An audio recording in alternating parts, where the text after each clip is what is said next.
Coucou les amis, comment ça va aujourd'hui? J'espère que vous allez toutes et tous aussi bien que moi et que vous avez tout comme moi la chance de bénéficier d'un très joli soleil printanier. Depuis Nancy, je suis très heureuse de vous retrouver et je reviens vers vous pour évoquer en votre compagnie mon parcours thérapeutique. Et oui, si j'en suis là aujourd'hui, c'est parce que j'ai fait équipe avec des professionnels, parce que j'ai accepté de me faire aider, de me faire accompagner pour me construire, pour comprendre celle que je suis, pour avancer pas à pas et pour vraiment devenir moi. Aujourd'hui, je sais qui je suis, je sais ce que je vaux, ce que je veux, ce que je ne veux pas ou ne veux plus. Je sais ce qui me fait mal, je sais ce qui me fait vibrer, ce dont j'ai envie, ce dont j'ai besoin, ce dont je ne peux pas me passer. Je sais tout ça. J'ai appris à vivre avec ma personnalité, mes qualités, mes défauts, comme tout le monde. J'ai appris à accepter mes failles. J'ai appris à mettre en avant mes atouts. J'ai également accepté de m'appuyer sur des professionnels pour guérir de deux maladies, l'une psychologique, l'autre professionnelle, l'une engendrée par mon handicap, l'autre survenue à un moment de ma vie à cause des conséquences post-pandémie et de bien d'autres choses encore. Je vous ai parlé de mon burn-out, je n'évoquerai pas la seconde maladie qui est survenue à cause de mon handicap, mais également pour des raisons beaucoup plus intimes. Si je suis là aujourd'hui, c'est pour vous dire que suivre une thérapie, c'est pas le bagne. Suivre une thérapie, c'est pas partir au casse-pipe, c'est pas insurmontable, c'est pas difficile. Le thérapeute, quel qu'il soit, n'est pas là pour nous juger. Il n'est pas là pour nous faire souffrir.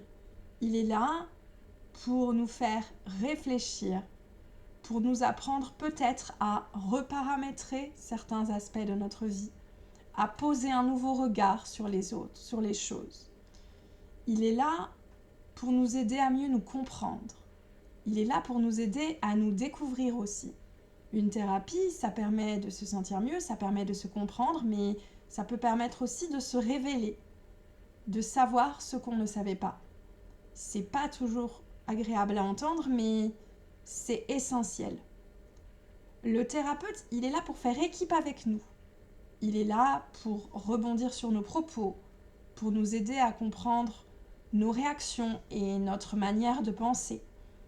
Il est là pour échanger avec nous. Il est là pour nous faire raisonner. Il est là pour nous aider à analyser diverses situations, à tirer le positif, à envisager des solutions, à trouver des astuces pour compenser certaines difficultés ou pour les contourner. Si vous ne voyez pas de quoi je parle, je vous renvoie à la vidéo intitulée Adapter, contourner ou compenser que j'ai tournée précédemment. Le thérapeute, il va nous suivre quelques semaines, quelques mois, quelques années, parfois sur le long terme. Mais il est là pour nous aider et peut-être même, dans certains cas plus graves, pour veiller à notre sécurité. Il ne nous jugera jamais. Il ne nous demandera jamais d'aller contre nature. Il va avancer avec nous pour nous aider à résoudre les problèmes qu'on lui demandera de résoudre. Si vous faites appel à un psychologue spécialisé, le psychologue n'interviendra que dans un domaine donné.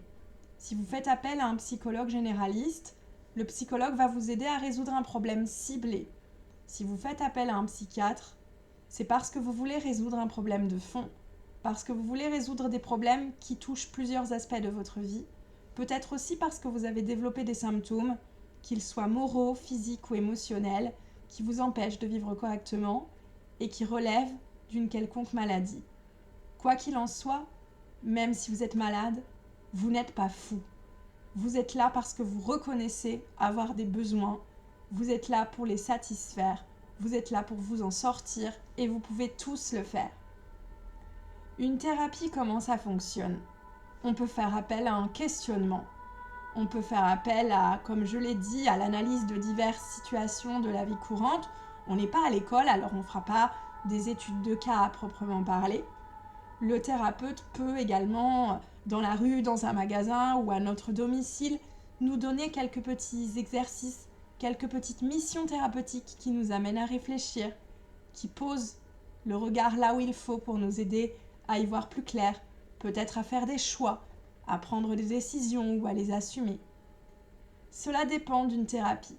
Le thérapeute peut nous demander ou peut nous suggérer de prendre des médicaments en complément à la thérapie. Mais c'est loin d'être obligatoire et loin d'être toujours bénéfique. Une thérapie, combien de temps ça dure? Ça, je ne peux pas vous le dire. Ça dépend du statut de votre thérapeute, ça dépend des raisons pour lesquelles vous êtes venu le consulter, mais ça dépend aussi des conséquences de la fin de votre thérapie. Pour ma part, j'ai fait appel à divers professionnels. Le dernier m'a suivi pendant plusieurs années et m'a laissé sortir de son cabinet avec des consignes, avec des précautions à prendre, avec des astuces à appliquer seul. Le thérapeute peut également vous laisser sortir de manière sèche, vous dire au revoir, vous remercier pour votre confiance. Il peut aussi décider de vous suivre à vie, mais uniquement s'il estime que vous êtes un danger pour vous-même et ou pour les autres. C'est vraiment des cas extrêmes. Dans tous les cas, une thérapie, c'est pas insurmontable. C'est une aide, c'est un chemin, c'est une aventure, c'est un révélateur. C'est pas un obstacle, c'est pas une torture. Croyez-moi. Vous allez peut-être dire que je vais loin, dire que j'y vais fort quand je vous dis ça, mais à mon sens, que l'on soit valide, malade ou handicapé, nous devrions tous faire au moins une thérapie au cours de notre vie. Tous demander à quelqu'un d'extérieur de voir notre vie dans sa globalité, de nous conseiller.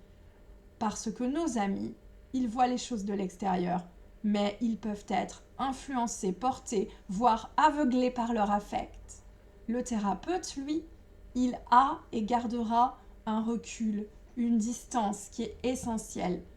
Pour cause, le thérapeute qui vous suit n'aura absolument pas le droit de suivre l'un de vos proches ou un membre de votre famille. C'est éthiquement interdit. J'espère vraiment que cette vidéo vous aura non seulement informé, mais surtout rassuré.